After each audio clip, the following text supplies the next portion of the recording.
Welcome to Utah Valley University and this lecture and presentation, Imagining Lincoln Beyond the Myth.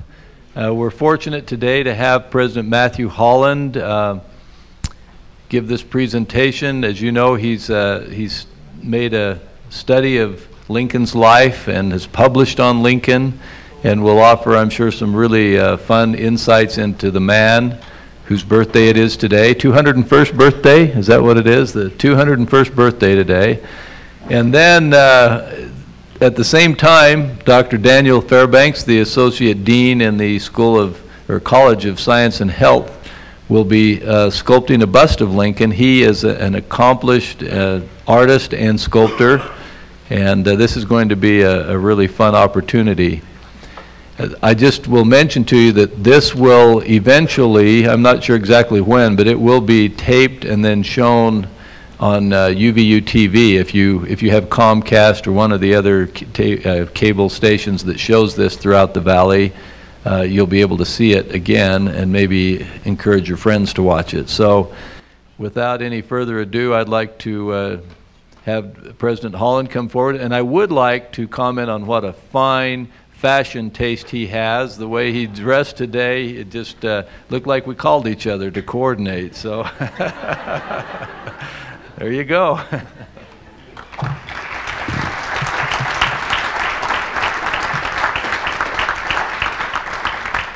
I got dressed first this morning, so that's all I'm going to say. I think probably the feelings of many could be summed up by an exchange I just had with Janice Gigi. Walking in, I was coming up behind Janice. I said, "Janice, don't you have anything better to do with your time?" Which she responded, "Oh, I'm here to see Dan." So I know what's going on here. We can all just sort of accept that. The only thing I regret about this setup is that I might be a little distracted to watch the real master work here. Dan told me beforehand that this is, we've unwittingly carrying on a tradition here that his Uncle Avard and Carl Sandburg used to go on the road together. Famous sculptor, one of our nation's best and one of our nation's great poets and students of Lincoln. So on the sculpting side, I see the slope going up. On the student of Lincoln side, I think there's definitely a slope downward with that tradition, but it's an honor for me to be here with Dan Fairbanks today, and he's going to say a word in just a minute about what he's up to. The goal this morning is to share with you both some thoughts but also a lot of images about Lincoln as a way to reflect on the man, pay tribute to him on this day of his birth. We're now at the end of what's been the bicentennial of his birth, and there have been a lot of things that have gone on this year to pay tribute to Lincoln that I think have been very appropriate, and we're continuing on in that fashion today. And I do want to begin with unveiling an image of Lincoln, never before seen. This is something that I've uncovered in my work in the archives at the Lincoln Library, and I've not had a chance to publish it, but I think it will really be, I think, an electrifying discovery for the academic world and other places for what it says about Lincoln's. It captures what we all know about Lincoln, is he was a real visionary. I didn't know how visionary he was till I discovered this photo of him. And how he could have seen, in the 1850s that UVU would be the fastest growing, most dynamic institution in the state of Utah, and he'd want to be associated with that, I don't know. But there's also, I found a companion picture. This will also move forward the scholarship on Lincoln, highlighting an element of him that a lot of people didn't know, but it's his athleticism. Without looking behind the back pass, fooled even the likes of Ryan Toulson. So even my son Danny seems to appreciate that one. So anyway, to more serious matters. One of the things that we're doing today as part of this celebration and honoring of Lincoln's life and legacy, and to carry on with a focus on images of Lincoln, is we have, through the Woodbury Museum of Art and our own university collection, and in coordination with the Springville Art Museum, have some access to some images, sculptings of Lincoln that are very famous, and rightly so. And they will be on display in the Woodbury Museum of Art today. This afternoon we'll be having a small reception. Well, it's an open reception. We encourage all of you to come and attend that. And so what I'd like to do now is turn some time over to Dan Fairbanks to just talk through. I'll show you some of the images of these sculptures that will be on display, and Dan can talk a little bit about the significance of those sculptures, and then say a word about what he's doing, which is really the show today. So Dan, here you go. Great. For us, it is quite a delight to celebrate Lincoln's birthday with this event. And as President Holland mentioned, this does carry on a tradition. My grandfather traveled with Carl Sandburg doing this very thing, where he would do a portrait bust of Lincoln while Sandburg spoke. And so they are both gone, and so we have decided to pick up that tradition as well. Fortunately, today we've been able to put together a magnificent collection of sculptures, pieces of sculpture by some famous American sculptors, including Augustus St. Gaudens, Laredo Taft, and my grandfather, Everett Fairbanks, through the courtesy of several owners and museums. And those will be on display today and for several days from here on out at the Woodbury Museum of Art, which is located at the University Mall over near Nordstrom's. So just go, you can go there, it's up on the upper level, and we'd like to invite you to a reception that will be held from 3 until 5 today, where we will be exhibiting those pieces of sculpture. President Holland will take just a few minutes to welcome you, and then I'll tell a little bit about the history of those there. This happens to be the statue by St. Gaudens, which the bronze version of that is in Lincoln Park in Chicago, and we have the full-size plaster version that St. Gaudens did back in 1887 on display at the museum. And then there are several others. Let's go to the next slide here. These are some pieces by my grandfather. That's him, by the way, up in the upper left corner doing a colossal head of Lincoln in marble that is now on display in the National Capitol building in Washington, D.C. And then the 3 pieces on the right there are 3 that we have in the museum today that you'll be able to see as part of the exhibit. So we would welcome all of you to come there this afternoon. Thanks. President Holland. Thank you, and thanks for clarifying. Yes, his grandfather. He also has an uncle. These Fairbanks are more talented than any family deserves to be, but we're lucky that we have Dan here. Well, as we have highlighted through the title, one of the things that that I wanted to speak to you about today is the idea of the myth of Lincoln. We're talking about images, symbolic representations, some of them in sculpture, but we can also think of them in other forms of art and in words and memory about how we recreate, re-image people beyond their actual existence, and what that means. What are the dangers in doing that? What power can be found in doing that as a society? And so let me start with a comment by Richard Hofstadter, the famous historian, American historian, who wrote in the 40s and 50s, who had something very critical to say about one aspect of the Lincoln myth. And so here's what Richard Hofstadter has to say. The Lincoln legend has come to have a hold on the American imagination that defies comparison with anything else in political mythology. Here is a drama in which a great man shoulders the torment and moral burdens of a blundering and sinful people, suffers for them, and redeems them with hallowed Christian virtues, malice toward none and charity for all, and then is destroyed at the pitch of his success. The worldly wise John Hay, who knew him about as well as he permitted himself to be known, called him the greatest character since Christ, a comparison one cannot imagine being made of any other political figure of modern times.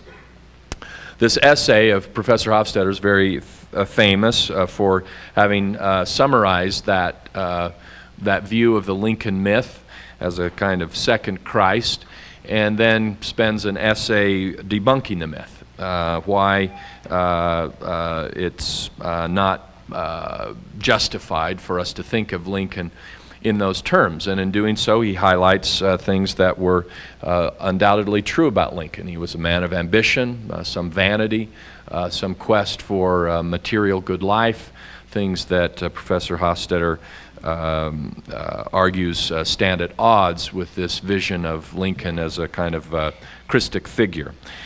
Well, what I'd like to do for the balance of the time is say a word about that myth, how it developed, why it developed, and then also, in a way, echo Professor Hofstadter to suggest that there are problems with the myth, but take a slightly different direction in response to that than Professor Hofstadter does.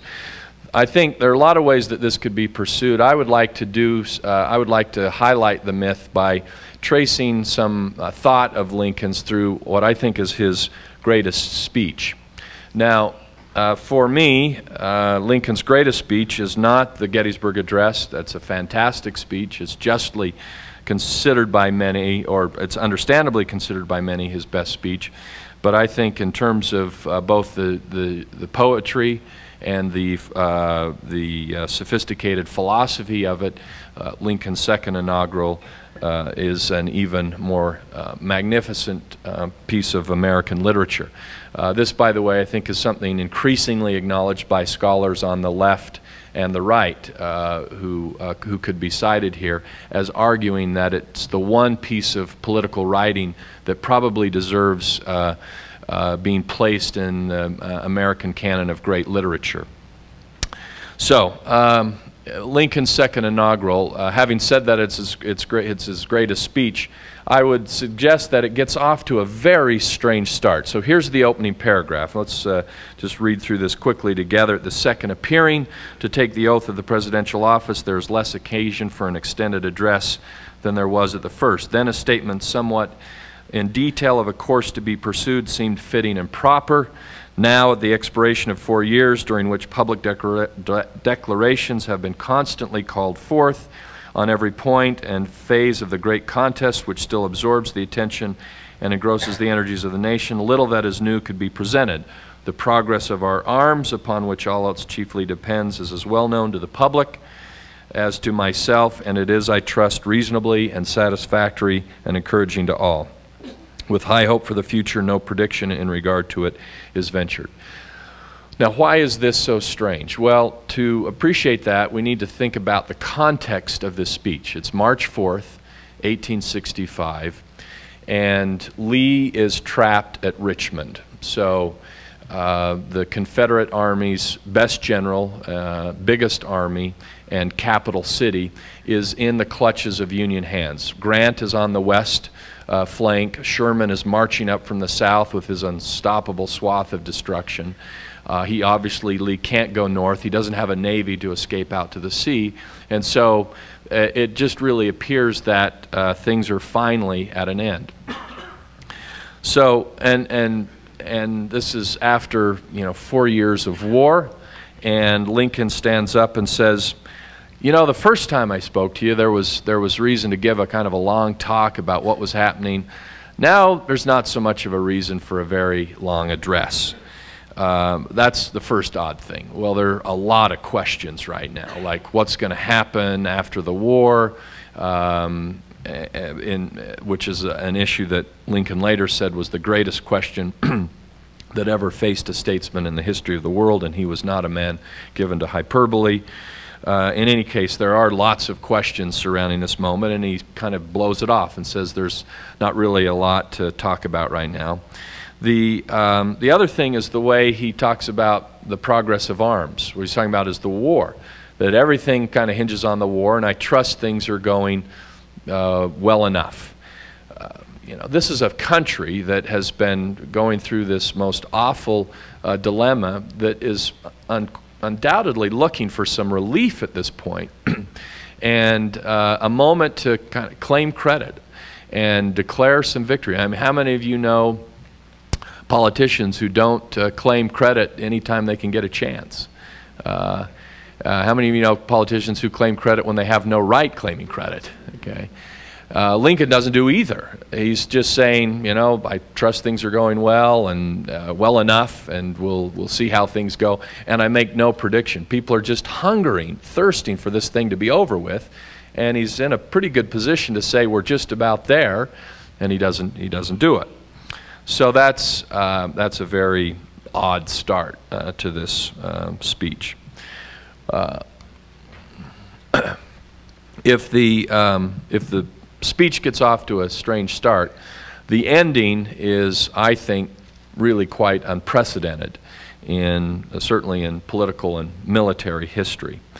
And here again, to appreciate that, I think we need to understand the context in which Lincoln was speaking. The key thing here is to really, you know, put yourself in the minds of the audience there assembled at the state capitol, or excuse me, the nation's capital that morning. This has been 4 years of battle, and it's hard to overestimate the carnage that the nation had gone through, the physical, human carnage. Now, what I've got here are some statistics. These are pulled from the official records of the official federal records of the Department of Defense of soldiers killed in battle. And you've probably heard all of your life that there were more soldiers killed in the Civil War than all other wars put together. That does not appear to be true here as you look at these official statistics from the Department of Defense. Now, if I were in a classroom or not on a stage in front of these blinding lights where I can't see the audience, I would have a little discussion here and ask you what was going on and take some comments from the audience, because it often takes a minute for people to see what's going on. What's going on here is that these are federal statistics. So we're only measuring folks who fought for the U.S. Army, which meant only the folks who fought for the North. So you have to take that number, 360,000+, and effectively double it to account for soldiers killed for the South. Then if you take into account soldiers who were killed after the war because of disease or problems from injuries sustained in battle, that number goes up to over 1 million. And then you can see the kind of price that was paid for the country during that war. And that's at a time when the U.S. population was about 25 million people. So it's not only, you know, vastly greater in raw terms, but in percentage terms it gets even more horrific. So the audience Lincoln's speaking to are people who have been affected by this. They've lost a husband, a brother, a son, a nephew. Nearly everybody had some kind of connection to the violence and death associated with this war. And that's to say, you know, that's to say nothing of the continuing damage that would have been suffered by families, especially those on the frontier, to lose a husband or a brother, son at those times where it was a kind of hard scrabble existence. So it meant not only a lot of psychological trauma, but for many people, severe economic trauma. So this is what's kind of boiling up in the hearts and minds of the people, and that they're looking for, on one hand, some hope that it's over, but there's got to be these boiling acids of anger about the damage that's been done to this country. And all for what? All in the name of this, what I think we can call openly evil institution of human slavery. In addition to the great national trauma and sorrow and suffering that was sort of on stage there front and center at the nation's capital, you can also stop and think about the trauma that Lincoln himself had gone through, the burdens that he did in fact carry. And one way I thought I could convey that, again with this focus on imagery for today, is to show you some images of Lincoln, very different than the kind of images we tend to conjure up today and that we're in some way celebrating today. These are some political cartoons pulled from various publications. There are some from the South, some from the North, some from European newspapers. It was really across the board that Lincoln was regularly portrayed, characterized in light that was not very flattering, sometimes just openly cruel.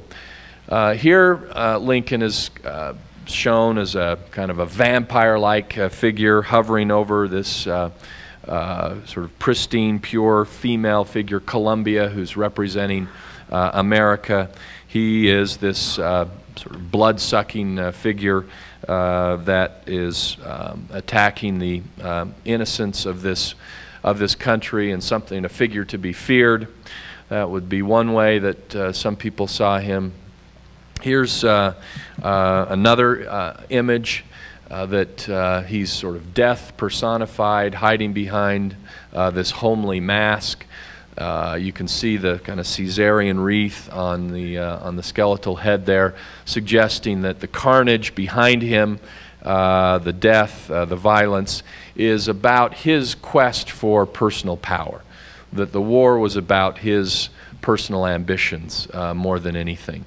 And this, as you can see, they're playing off a kind of a cricket image here, but in for second innings. This is right as we're coming into his second term. So right on the cusp of some of these great victories where the war is starting to turn around and more people are starting to come to appreciate what he did, but still at this time, plenty of people ready to castigate him as being about this whole war for purely for purposes of personal ambition.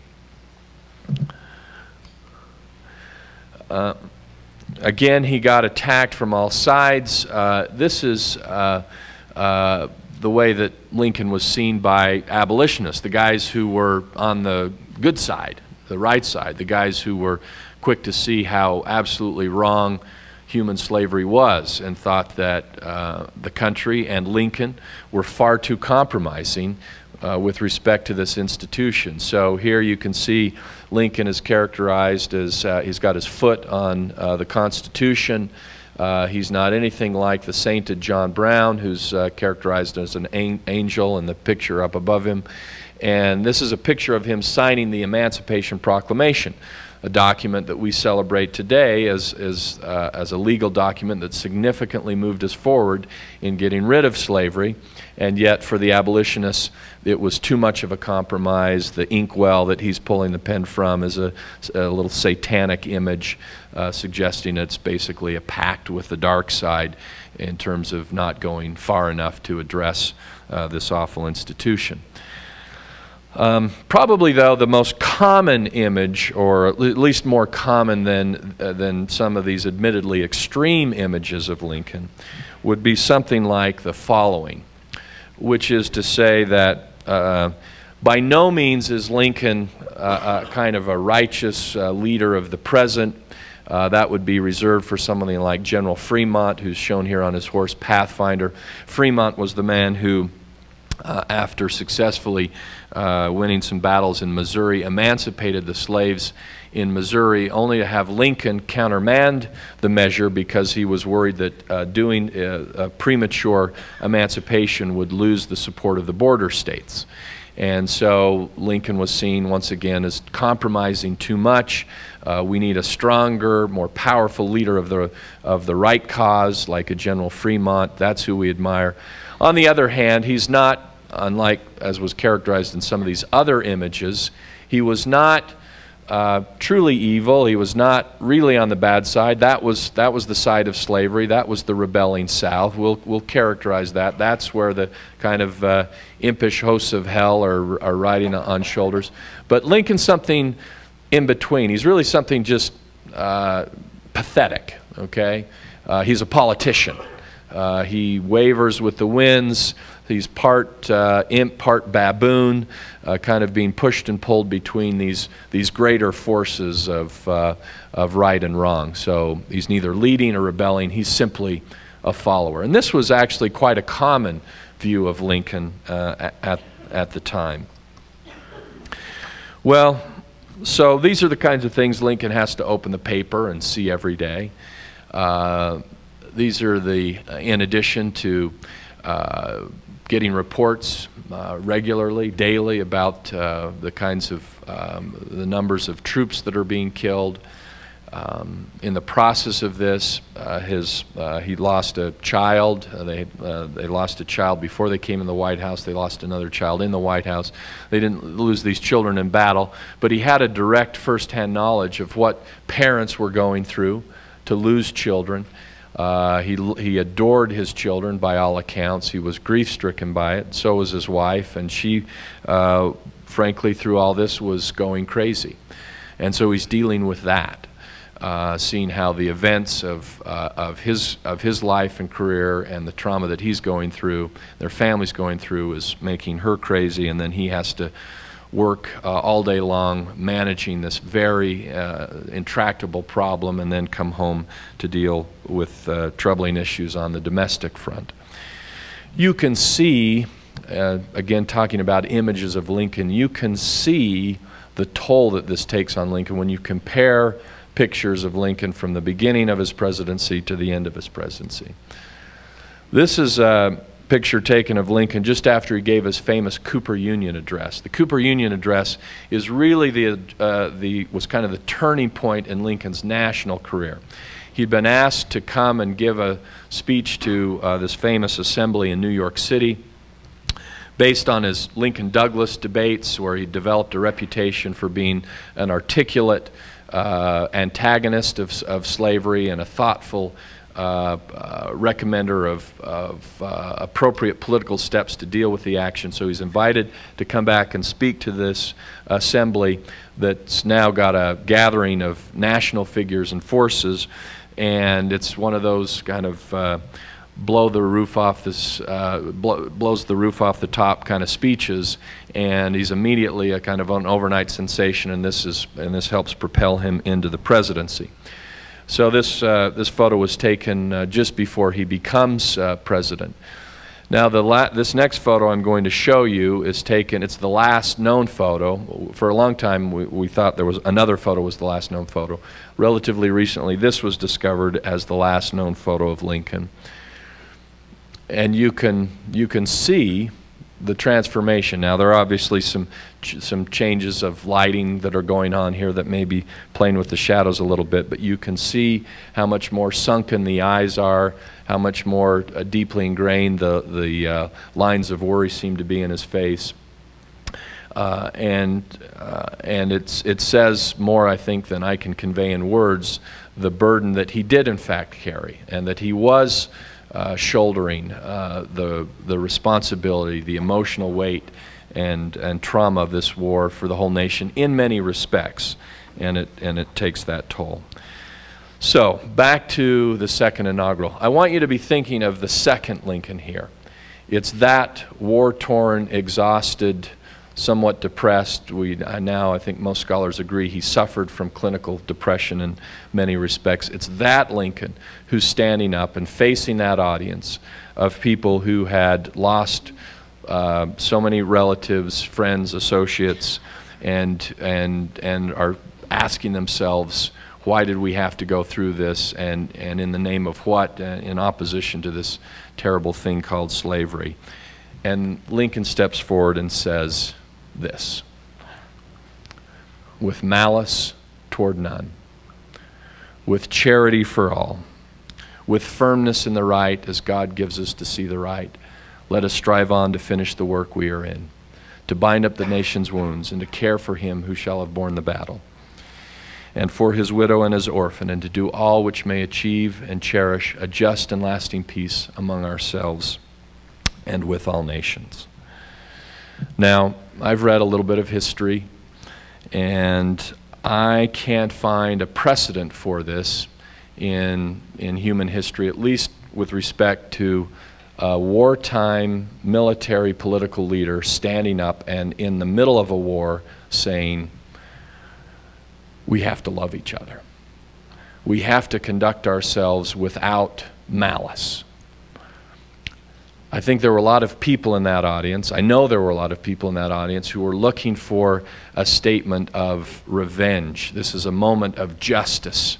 We finally triumphed over these evil forces who were dedicated to a way of life that really was brutally inhumane. That Frederick Douglass said if 2 hours of which would equal the years of trauma and pain that the Revolutionary War generation experienced during that battle. And yet he says, we're going to conduct ourselves with love. We're not going to have malice in our hearts. You notice the pronouns here are generic. He's not talking about the North. He's talking about the North and the South. And it really does go on to inspire that kind of generosity. When Lee surrenders to Grant at Appomattox, he can't believe the generous terms that General Grant offers. And General Grant immediately goes to work to make sure that Southern troops are fed and clothed and treated with dignity. General Sherman, war is all hell Sherman, offered surrender terms to Johnson that were so generous, even more so than Grant's, they had to be countermanded by Washington. His reply was, I was just doing what I thought Lincoln wanted us to do. There may have been religious figures, moralists, ethicists who could speak like this, but a military, political leader in the midst of battle to talk like this, it really is a remarkable moment in human history.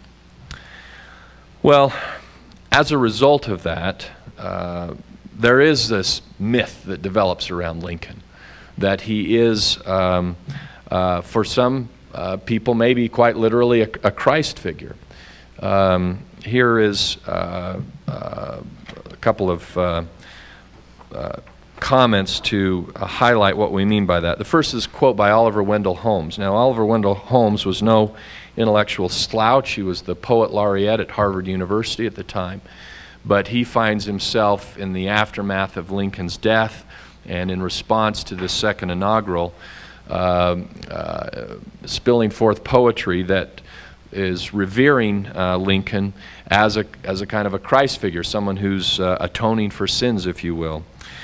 Certainly the people who met Lincoln after the war in Richmond were regarding him as such. There are, I put these two pictures up, there are some remarkable similarities between the last weeks of Christ's life and Lincoln's life. Starting with, just as Christ had a triumphant entry into Jerusalem, Lincoln had a triumphant entry into Richmond exactly 1 week before he was shot. And this is the response. This is from David Donald's Pulitzer Prize-winning history of Lincoln's life.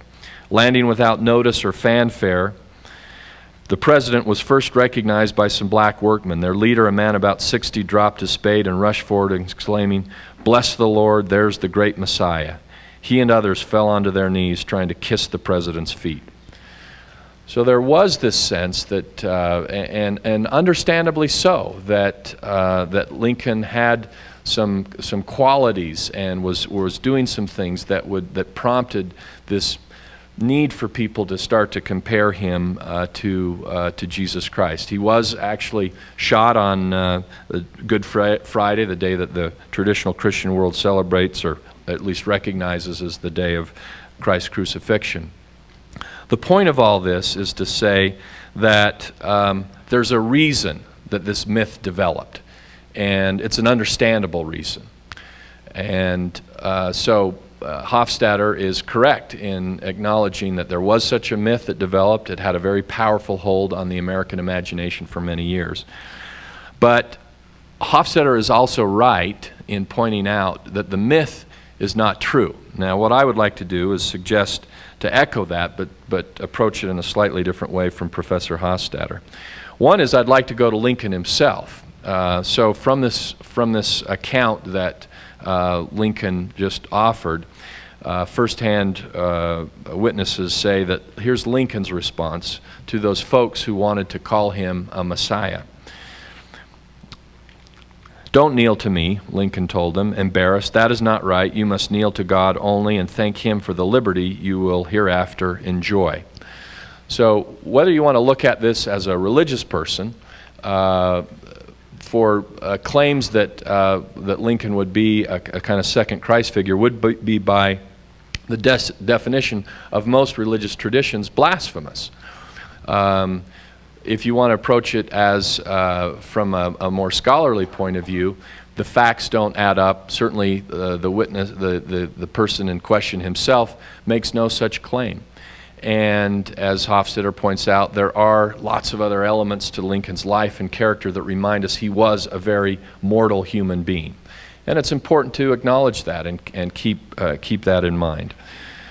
What I think we could say, though, is that there are myths and there are myths. So inflating Lincoln to something he clearly was not seems intellectually unbecoming, besides whatever religious problems it would have for people who were serious about such beliefs. But there's another way in which we might think about myths in our political civic conscience, which is that there are ways to recognize moments of greatness and people of greatness, that whatever their shortcomings may be, whatever their imperfections, that at key moments in times some unusual things have been done, and these are worth remembering and noting and celebrating with some symbolic significance, some symbolic greatness, and that sometimes these things can be captured in images, great sculpting, great art, poetic words that pay tribute. Lincoln himself spoke to this way of considering myth when he was on his way to become president. He's making his way from Illinois to Washington, D.C., and he stops in New Jersey. And he says, I'll read you this, it's short. He says, "I'm very grateful to you for the honorable reception which I've been the object. I cannot remember the place, I cannot remember this place, New Jersey, what it holds early in our history, without thinking about our early revolutionary struggle. May I be pardoned if upon this occasion I mention that way back in my childhood, the earliest days of my being able to read, I got hold of a small book, such a one as few of the younger members have seen, Weems' Life of Washington. I remember all the accounts there given of the battlefields and the struggles for liberty of country, and none fixed themselves upon my imagination so deeply as the struggle here at Trenton, New Jersey, the crossing of the river, the contest with the Hessians, the great hardships endured at that time. All fixed themselves on my memory more than any single revolutionary event. And you all know, for you have all been boys, how these early impressions last longer than any others. I recollect thinking then, boy even though I was, that there must have been something more common, something more than common, that those men struggled for. I am exceedingly anxious that that thing which they struggled for, that something, even more than national independence, that held out great promise to all the people of the world to all time to come. I am exceedingly anxious that this Union, the Constitution, and the liberties of the people shall be perpetuated in accordance with the original idea for which that struggle was made." What he's saying is that as a young boy he reads a book. It's this book, Weems' Life of Washington. Now this is a book that is rightly so held up for sort of attack and criticism about what historians call hagiography, which means an overinflated representation of someone's good qualities, completely ignoring their bad qualities, and often saying things that just simply aren't true, that feed into these grand myths that are just not rooted in reality, at least enough. What Washington says here is that book, that meant a lot. That was a transformative book for a man who now many people, including most academics, consider the greatest president that we've ever had. There was something inspirational about that story that could be focused on from time to time and talked about, that elevated his sights, elevated his visions for what could be accomplished by a nation. And so here I would suggest that it would be wrong on both academic grounds, religious grounds, to try to bring back the old myth of Lincoln as a second Christ. What I do think we can more plausibly embrace as a broader community is the idea of not Lincoln as some model of Christian charity, not some representation that he was another Jesus, but that he's a model of civic charity, that he's filled with charity and a love that seems unprecedented in a public setting, but that he is, at the end of the day, a political military leader. This is not a completely turn the other cheek sort of ethic. At the same time, he's calling for charity. He's calling for firmness in the right, to give us the right to strive on to finish the work we're in. That reference to finishing the work we're in, that's a clear echo from the Gettysburg Address. He's talking about we have to finish the work of war. Between the time that Lincoln gives this speech and Lee will surrender at Appomattox, another 25,000 young men will lose their lives. He lived in a hard world. He had blood on his hands. There was violence in which he was countenancing in the name of this cause of justice. I think all of those things bespeak the importance of being really very realistic about what he was and what he wasn't. He was a human being. He was living in a world where there was battle with right and wrong, and there was compromise with the wrong from time to time. But again, having said that, at key moments and in important ways, he steps forward with a virtue, with a value of human love and compassion that really transcends the moment in many respects. It's a moment that doesn't last very long. The moment he's killed, there were a number of editorials that come out and say, yesterday we were with Lincoln, we were with him for his mercy, but now we are acting in the name of justice.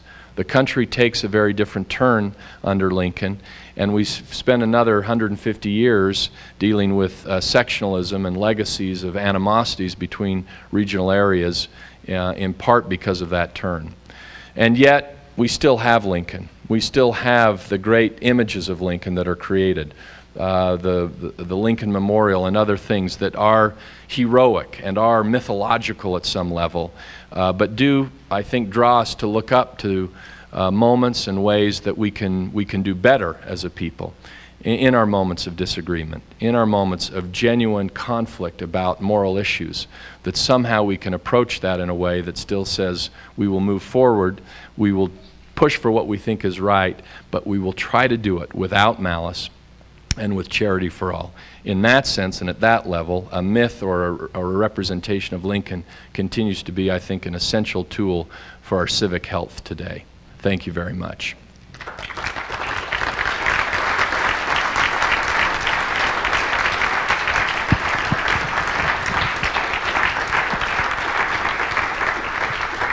I'm going to come and see what Dan's up to over here, and I think both of us would be happy to take some question or two for a few minutes if you've got it.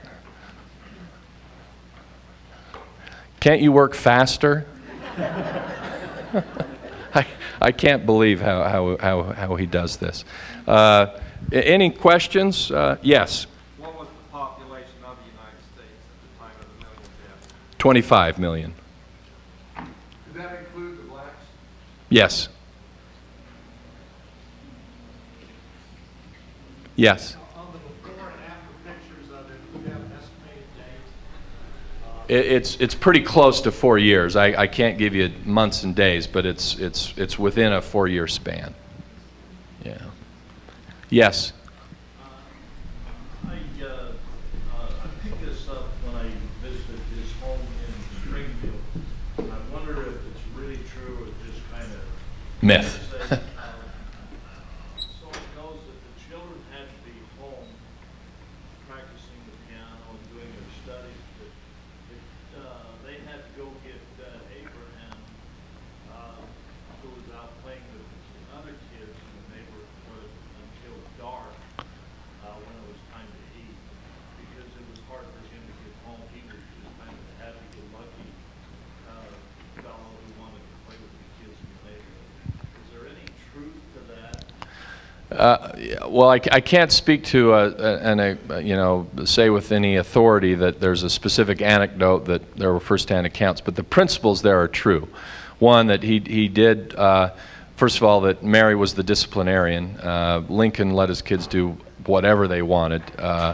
It's also true that he did enjoy kids and kind of playing, so you can see him doing that, and that he did find it hard to go home at times. So so all of those principles inherent in that characterization, I think, are accurate with what we know about Lincoln. Yeah. I was wondering if you could address a little bit on Mary Todd's relationship. Yeah. Sorry. Mary Todd's relationship with her husband and some of the struggles that she went through. I understand that she was a bit of recluse and that her health wasn't very good. The death of the 2 children brought a big toll on her life, and I was wondering if you could comment a little bit on Mary's relationship with Abraham. Yeah. There's actually some new scholarship that's coming out on Mary Lincoln. I'm not really very familiar with it. It's pretty recent, and I've been busy with other things lately. But we do know that she became more of a recluse. Early on, she was not. She was a socialite. And if anything, that was a challenge early on, is would Lincoln be able to be an appropriate partner for someone who liked the kind of glittering moments of social life in Springfield, Illinois. But over time, as she lost her children and as she watched the struggles of her husband and experienced her own health challenges, she developed some real psychoses. Running up massive tabs that the Lincolns couldn't afford on shopping sprees, and getting really insanely jealous of any kind of attention Lincoln ever got from any other woman, and just becoming very erratic in her behavior. After Lincoln's death, Lincoln's son has to have her hospitalized, basically, even against her own will. And so having said that, some of the new scholarship, what I have been able to glean is that it's highlighted how much she loved Lincoln, which hasn't always come out before. And I think how much he appreciated her, at least up front. I think, you know, towards the end, he was, a lot of it was he was a commitment keeper. I'm not sure how much he was getting out of the relationship, but by all accounts, he stayed pretty devoted to her. So, yeah. I'm struck with that pragmatic humility of his claim to truth. Yes.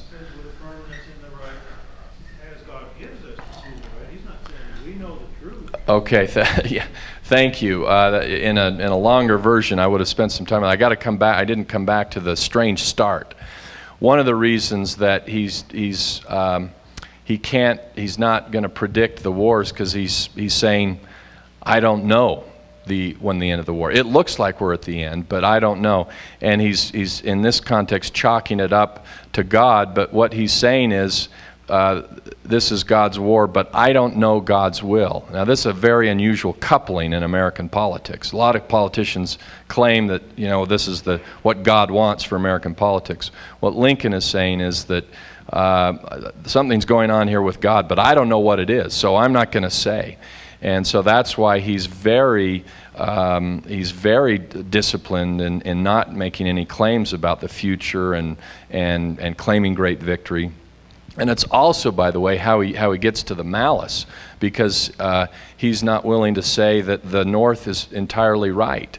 And he's also not even willing to say, just to keep going with this, that what's going on here is strictly a divine punishment for slavery.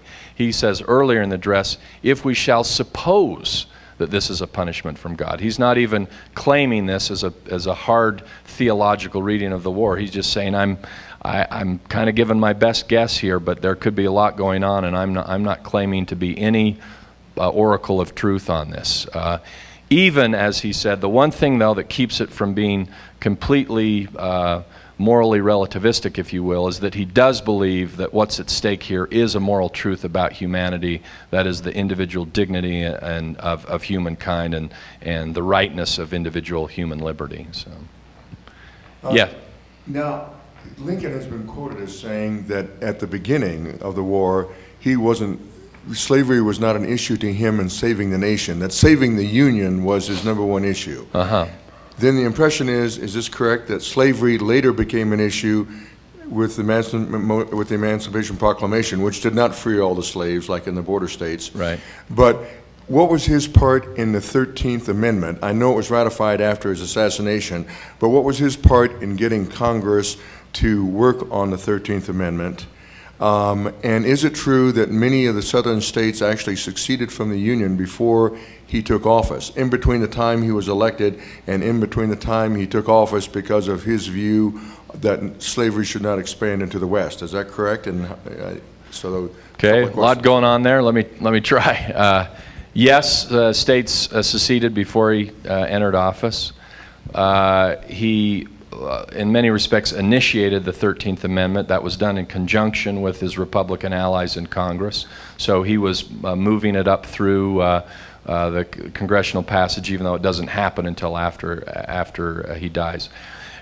Yes, it's true that when the war begins, what he focuses on, mostly from a rhetorical perspective, is that his primary concern is saving the Union. Having said that, it's also true, and sometimes underemphasized by people who want to make that point, that he was opposed to slavery throughout his career.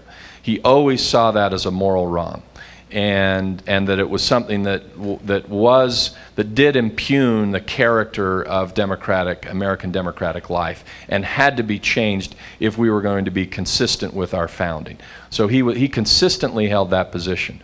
Having said that, he thought the best way to address the problem was to hold the Union together. And I think for me, that seems to be a fairly unassailable position. The worst thing in the world for eradicating slavery would have been to let the South break off. You'd have gone decades and decades before slavery would have been eliminated in the South. He knew that to eliminate slavery, you had to hold the Union together. So he started there, which meant maybe we have to live with slavery a little bit longer. And his philosophy was, stop it from spreading. The metaphor he used was the metaphor of a cancer. We can't let it go into the territories. The position of the founders was, we've got it, we don't like it, but we can't get rid of it. If we do, we might kill the nation. We stop it from spreading and let it die a slow death. So that was always his position. At some point, though, in the war, it did become clear that the slavery issue had to be dealt with more head-on. And it was really kind of 1863, and between the Emancipation and the Gettysburg Address, that he came to the conclusion, this really now has to be about eliminating slavery, and saving the Union and getting rid of slavery have to go hand in hand more immediately. And that's when the 13th Amendment and other things kick into gear. Thank you. Yeah.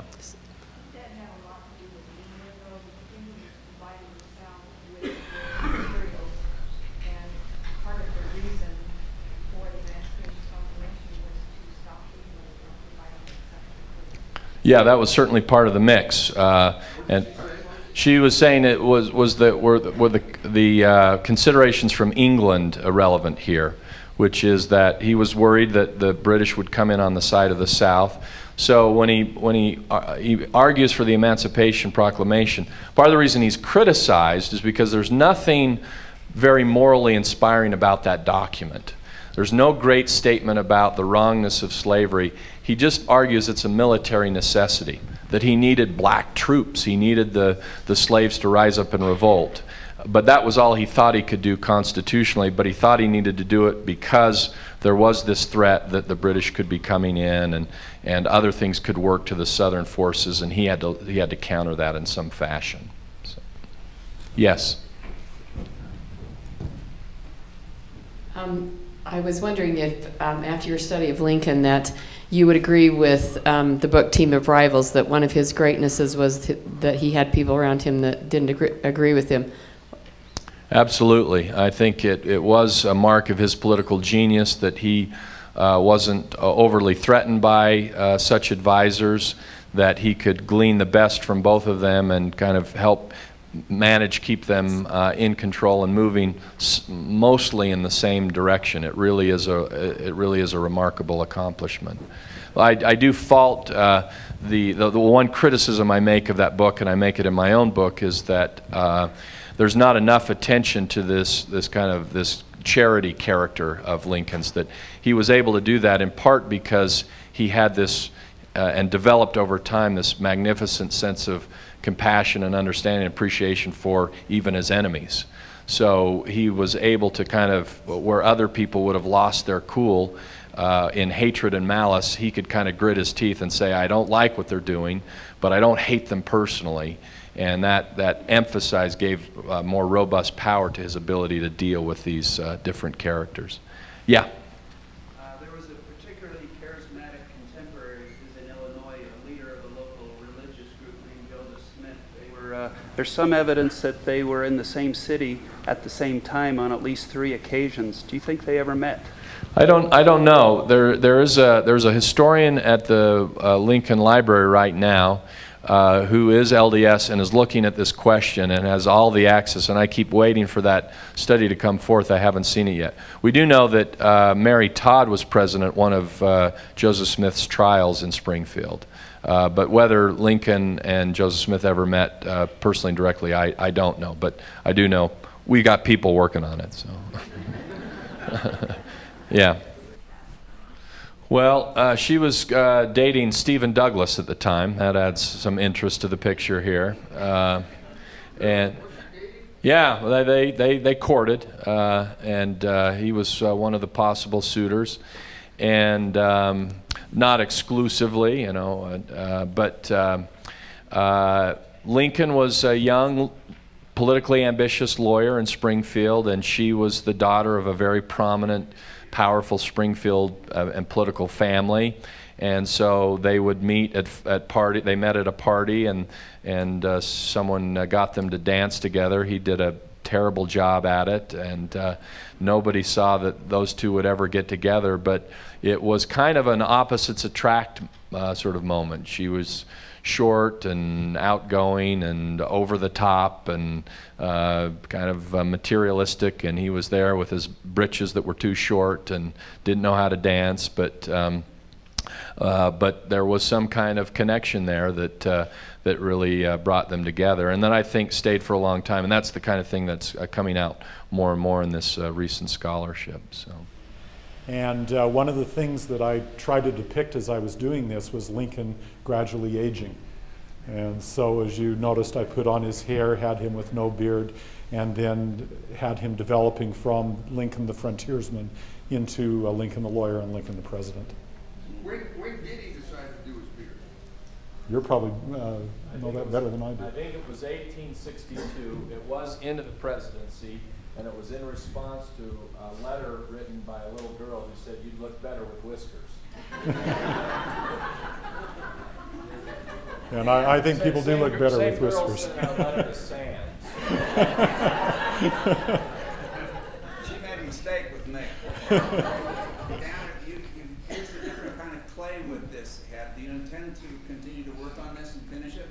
Yes, thank you for that question. This is the clay I've used here is a water-based clay that has a very high, what we call grog content, so it's very kind of rugged and rough, which is perfect for Lincoln. That's the way we like to depict Lincoln. It's a clay that will dry. It's a water-based clay, and what I intend to do, you notice these little things right here. That has a wire on it, and after we're done here, I'm going to let this sit overnight, and then I will pull the wire up to cut it in half, hollow it out, put the pieces back together, and we'll fire it, and it will be a gift to UVU. And so we will be able to keep this permanent.